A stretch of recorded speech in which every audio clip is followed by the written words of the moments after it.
Hi everyone, my name is Dhruv Gupta. I'm 27 years old. I live in Powai, Mumbai, in India, and I'm a person who stammers. Smile. I see it. I've stammered since I was 8 years old, and so stammering has impacted my life in many ways. Academically, I was too afraid to raise my hand in class because I thought I would stammer.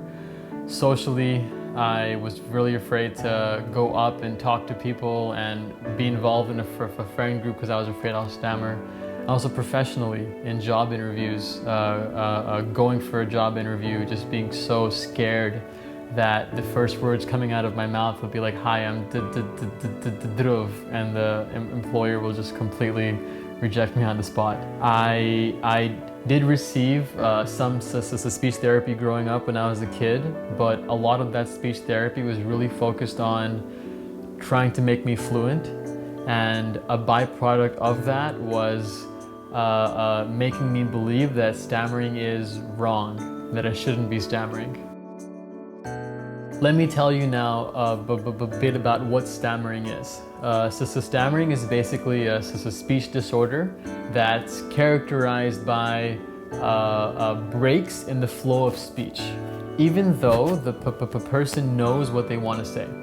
So for example, so stammering could sound like repetitions, like repetitions, or prolongations, or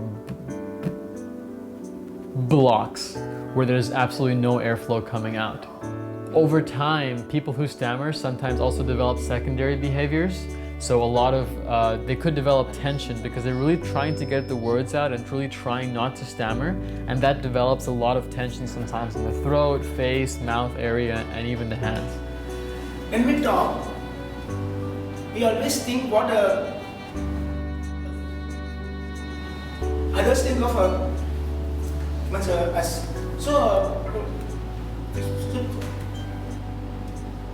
there's always a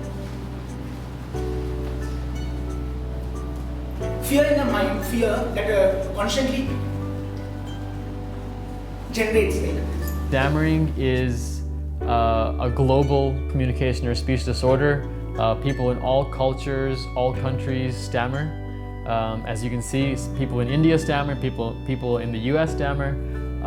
Approximately 5% of all children will go through periods of stammering, and by the time you're an adult, about 1% of all adults stammer. A country like India, that's the second largest population in the world, that's about 12.5 million people in India stammer. And with the total population globally of people who stammer at 70 million. In the past 6 years, the Indian Stammering Association, or TISA, has started a movement for people who stammer. And it's basically to empower people who stammer to apply self-help, or to look inward and help themselves. And to this effect, TISA has organized 4 national conferences, about 30 communication workshops, and about 6 self-help groups. And these self-help groups are scattered all across the country in major cities, and they meet every single week for about 2 or 3 hours.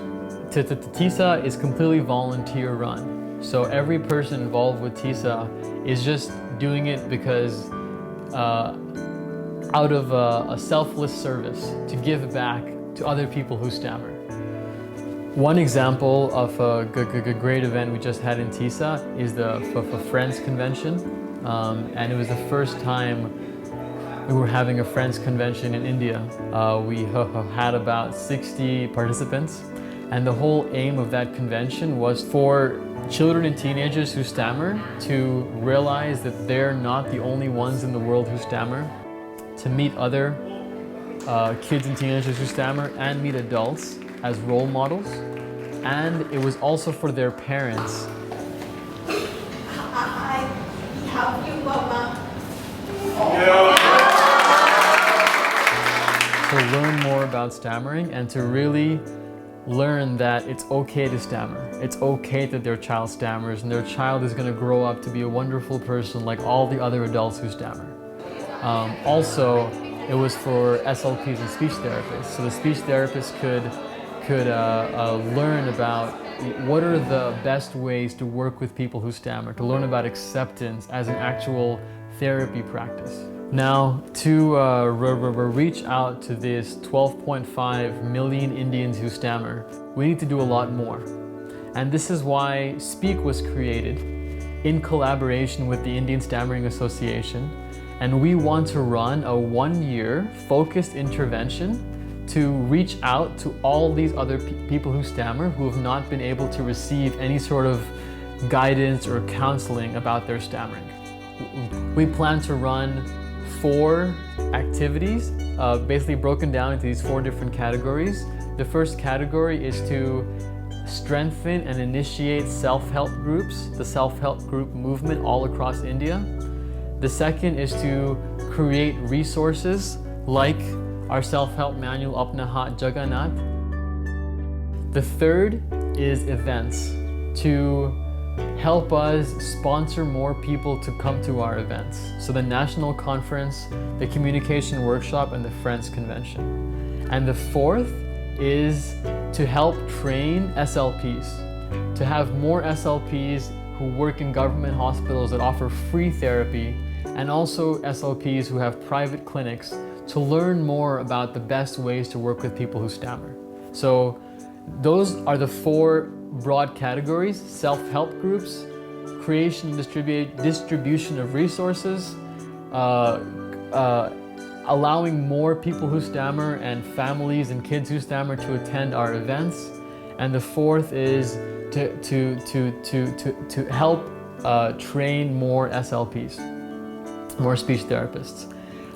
We have a broken down list of all the activities we're going to do in those 4 categories right below in our campaign, and we're going to make a separate video detailing and outlining specifically what activities we're going to do, method of verification for those activities, and funds that we need for those activities. And we're going to have a third-party auditor come in to verify that these funds are being used specifically for these activities, because normally the Indian Stammering Association does not ask for funds because we're completely volunteer run, but we realize that to move to the next step, we have to ask for funds to fund these specific activities. So please help us, please support us, and you can find a whole range of benefits just below in this campaign. Help us reach more people in South Asia and in India who stammer, and your contribution is going to make a huge difference in their lives. Thank you so much for listening, and if you have any questions, please just drop us a note in the comments section, email us, and we'll be happy to answer. Thank you very much.